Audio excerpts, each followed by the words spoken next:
Hi అండి.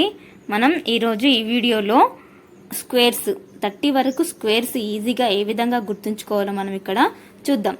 వీటిని మనం నేర్చుకుంటాం, కానీ గ్యాప్ వస్తే మళ్ళీ మనం మర్చిపోతాం. కాబట్టి మర్చిపోకుండా ఏ విధంగా గుర్తుంచుకోవాలో ఇక్కడ చూద్దాం. మనకి మెయిన్గా టెట్ డిఎస్సికి అయితే 1 to 30 స్క్వేర్స్ అయితే మనకి కంపల్సరీ వచ్చి ఉండాలి. అయితే ఇక్కడ ఏ విధంగా గుర్తుంచుకోవాలో చూద్దాం. 1 నుంచి 10 వరకు స్క్వేర్స్ ఈజీగా మనకు అందరికీ తెలుసుంటాయి, కాబట్టి వీటిని ప్రత్యేకంగా గుర్తుంచుకోవాల్సిన అవసరం ఉండదు. 11 స్క్వేర్ వాల్యూ 121 కూడా మనకు ఈజీగా గుర్తుంటుంది. 12 స్క్వేర్ కూడా మనకి 144 అని అందరికీ తెలుస్తుంది. ఇక్కడ 13 నుంచి ఏ విధంగా గుర్తుంచుకోవాలో చూద్దాం. 13లో 1 ఉంది కాబట్టి 1 రాసుకుందాం. 3 into 2, ఇక్కడ 3 into 2 6 అవుతుంది కాబట్టి 6 రాసుకుందాం. 3 స్క్వేర్ 9 అవుతుంది కాబట్టి 9 రాసుకుందాం. 13 స్క్వేర్ వాల్యూ అనేది మనకి 169 అవుతుంది. అదేవిధంగా 14 స్క్వేర్ ఏ విధంగా గుర్తుంచుకోవాలంటే 13 స్క్వేర్ వాల్యూ మనకి 169 అని తెలుసు, కాబట్టి ఈ 13 స్క్వేర్ వాల్యూ నుంచి మనకి 14 స్క్వేర్ వాల్యూ వస్తుంది. 1కి 1, ఈ 9ని ముందర రాసుకుందాం, ఈ 6ని ఇక్కడ రాసుకుందాం. అంటే 14 స్క్వేర్ వాల్యూ అనేది మనకి 196 అవుతుంది. నెక్స్ట్ 15 స్క్వేర్ వాల్యూ మనకి 225 అనేది ఈజీగా తెలుస్తుంది, కాబట్టి దీనికి ప్రత్యేకంగా గుర్తుంచుకోవాల్సిన అవసరం లేదు. నెక్స్ట్ 16 స్క్వేర్ వాల్యూ ఏ విధంగా వస్తుందో మనం ఇక్కడ చూద్దాం.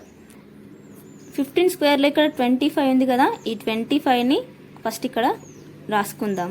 నెక్స్ట్ ఇక్కడ 16లో 6 ఉంది కాబట్టి 6 ఇక్కడ రాసేద్దాం. అంతే, 16 స్క్వేర్ వాల్యూ అనేది 256 అవుతుంది. నెక్స్ట్ అదేవిధంగా 17 స్క్వేర్ వాల్యూ ఏ విధంగా వస్తుందో చూద్దాం. 17 స్క్వేర్ అంటే ఫస్ట్ ఇక్కడ 2 రాసుకుందాం. 2 అదేవిధంగా 2 టైమ్స్ ఇక్కడ 2 రాసుకున్నాం కదా, 2 టైమ్స్ 1ని దీనికి యాడ్ చేయాలన్నట్టు.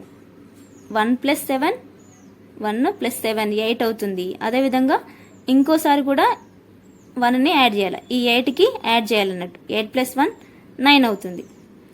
అంటే ఫస్ట్ 2 రాసుకోవాలి, 2 టైమ్స్ 1ని యాడ్ చేయాలి. 1 + 7 8 అవుతుంది. 8కి +1 చేస్తే 9 అవుతుంది. అంటే 17 స్క్వేర్ వాల్యూ అనేది 289 అవుతుంది. నెక్స్ట్ 18 స్క్వేర్ వాల్యూ ఏ విధంగా వస్తుంది ఇక్కడ చూద్దాం.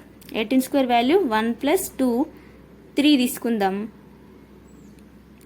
3 8 3s 24. 1 + 2 3 అవుతుంది. 8 3s 24. అంటే 18 స్క్వేర్ వాల్యూ అనేది 324 అవుతుంది. నెక్స్ట్ 19 స్క్వేర్ వాల్యూ ఏ విధంగా వస్తుంది ఇక్కడ చూద్దాం. 1 + 2 3 అవుతుంది. నెక్స్ట్ ఇక్కడ 9 ఉంది, 9ని రివర్స్ చేస్తే మనకి 6 వస్తుంది.